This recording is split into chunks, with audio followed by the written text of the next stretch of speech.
La 6e session de la plateforme de partenariat public et privé de la filière café-cacao, c'est désormais du passé. Seul acte visible à retenir, la signature de la convention avec le chocolatier Mendelez. Elle vaut plus de 200 millions de francs CFA. Sa finalité, aider à améliorer le cadre de vie des producteurs, les créateurs de richesses dans la filière. Une bouffée d'oxygène en cette période de baisse des coûts du marché mondial. La présidente de la plateforme a exhorté les autres partenaires à mettre la main à la poche. Je voudrais vraiment saisir cette opportunité pour faire un plaidoyer et demander à toute l'industrie d'augmenter le nombre d'actions puisque au cours de ces réunions, on a vu que pas pouvoir influer sur les prix au niveau de la bourse de Londres.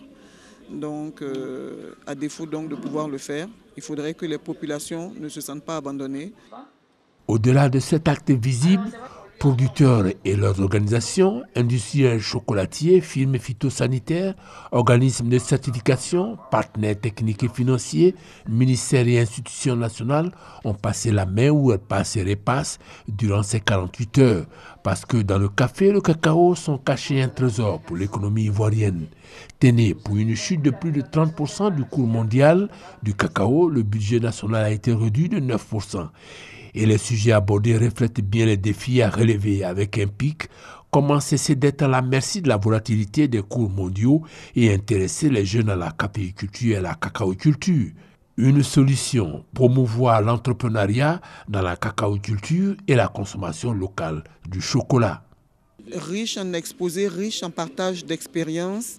On a eu un bel exemple d'un Ivoirien qui est entrepreneur dans le café. On a eu aussi un jeune Ivoirien producteur qui a hérité de 100 hectares et qui se bat pour développer la plantation, le business que son père lui a laissé.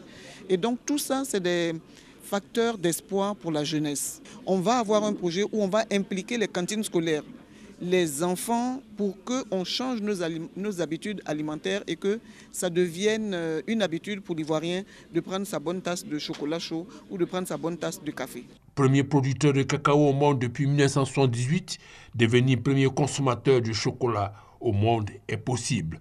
Nous devons le vouloir. C'est un défi à relever.